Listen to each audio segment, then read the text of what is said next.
As an astrophotographer on YouTube and a definite C-Star power user, wear that badge very proudly. Sometimes the best content that is made, obviously, is on other people's channels. And one of those channels that I think is very underrated that a lot of people probably do not watch, especially new people, is the Astroimaging channel. And what they do is like a weekly podcast. They kind of break up their videos into like shorts and everything.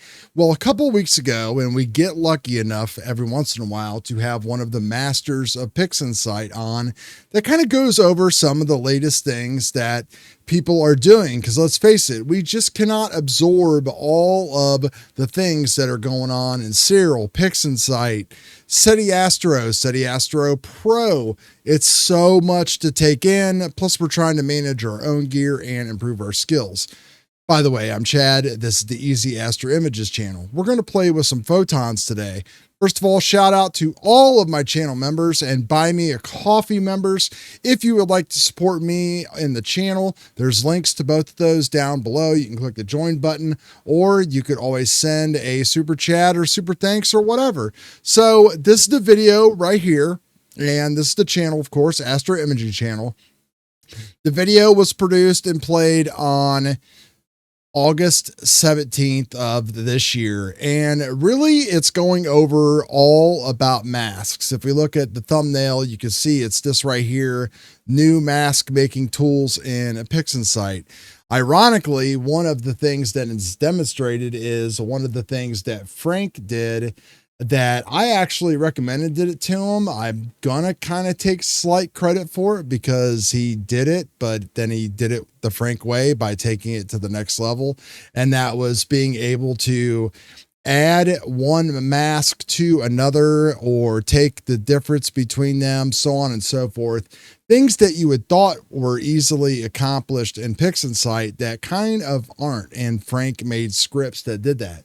But one of the biggest things that they go over in this that I really want everybody to pay attention to is if we were to make masks in the old days, typically a lot of the things that we were taught and what we would do, it's not like it's a long time ago, but we would use items like the rain selection tool, or maybe we would use something like a color mask or something like that.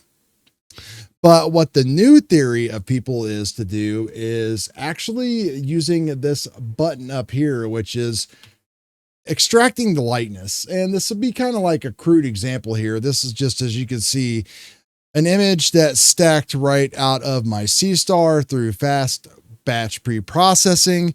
And unfortunately, it's one of those things that I like to talk about in the future. If you don't know, you know, you might end up having thousands of images, but thousands of image of 20 seconds actually does not compute to a lot. It's only about 2.5 hours of integration. Going to definitely need a lot more of that. Having one of these down at STARFRONT is really going to make that magic happen. But if I just click on that little button here, I don't even know if this is going to work. Let's just try this out here with the auto stretch.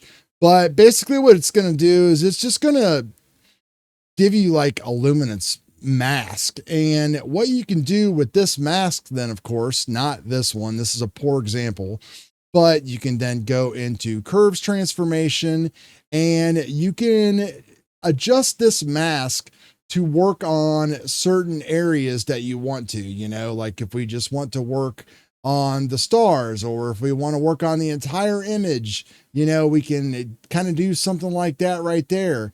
There's all kinds of endless possibilities. Again, if I pulled the stars and all that, it'd make a little bit more sense as compared to if you used a tool like the range selection type of mask that we would use before. So the whole point to using this is that you can just be super more finite with the details that they are trying to mask and capture, where the range selection kind of gives you these blobs and then we kind of blur them out and all of that kind of stuff. And it can get like super annoying. Then they also go over the use of SETI's fame script, which is amazing, where we can freehand draw certain type of elements and then we can create different kind of masks that kind of explain the difference between like a binary mask, a lightness mask, a color mask, Really, really great video to watch. I highly encourage everybody to go and seek that out and watch that. And just always try to apply, like I will present workflows to people. And one of the things that I always try to say is just, you don't know until you know. So you need to just kind of like practice. And I'll give you another example here in closing of you just don't know until you know. And I was working on a recent image of the bubble that we captured, just the good old basic bubble, just doing things, got decent color, decent looking image. I think we got about 12 hours of integration time on this from the S50s. Not a big deal. But I was pretty disappointed in just the way that everything looked. It's like, it's just another bubble image, like it is what it is. But then I was just kind of playing around because that's what you have to do sometimes. And I decided to just throw it into the perfect palette picker. And I saw the 4X palette and then boom, look at this. Look at all of the different colors that were generated for me that is going on all over inside this image. All the different yellows and reds and blues and everything just comes to life. So what does that naturally want to make me do? That makes me want to go and shoot even more time on this otherwise uninteresting, boring image that I'm decently happy with, that I would still share to everybody. But now I've got more options that I can see stuff. The filaments pop out and look a lot better to me. The coloring is just amazing. Like I like all of the separation of the blue and stuff. I could see that I've got like some real heavy stacking artifacts and stuff that are down here that I could, crop a little bit more on. There's more stuff going on down in here that's coming through. There's just more time that we can put in onto this now, that I want to, now that I've seen it in a different perspective. So that's about all I got for you guys today. Quick, short video. Go check out that masking video and don't forget to play with new and exciting things. You just never know what your images are going to deliver to you the first time or the 10th time that you process them. Don't throw away your old data either. You never know when you're going to go back to it. That's it, guys. We will talk to you all later. Peace.